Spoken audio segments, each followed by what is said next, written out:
হবিগঞ্জের মাধবপুরে একটি সরকারি প্রাথমিক বিদ্যালয়ে শ্রেণীকক্ষে ছাদ ধসে দপ্তরি আহত হওয়ার ঘটনায় জেলার সব ঝুঁকিপূর্ণ সরকারি প্রাথমিক বিদ্যালয়ের তালিকা চেয়ে সংশ্লিষ্ট কর্তৃপক্ষকে নির্দেশ দিয়েছে আদালত।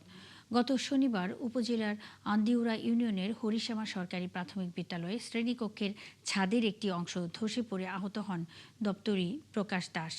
এ ঘটনায় হবিগঞ্জ জেলা আইনজীবী সমিতির সদস্য অ্যাডভোকেট রুহি দাস নিজে থেকেই chief judicial magistrate Mohammad Zakir Hossain টিপুর আদালতে একটি আবেদন করেন। এ প্রেক্ষিতে হবিগঞ্জে জেলা প্রাথমিক শিক্ষা কর্মকর্তাকে ঝুঁকিপূর্ণ সব বিদ্যালয়ের পূর্ণাঙ্গ তালিকা করে 7 দিনের মধ্যে দাখিলের নির্দেশ দেয় আদালত। পাশাপাশি হরিশ্যামা সরকারি প্রাথমিক বিদ্যালয়ে ছাদ ধসে পড়ার পর কী ব্যবস্থা নেওয়া হয়েছে সে বিষয়েও লিখিত প্রতিবেদন চাওয়া হয়েছে।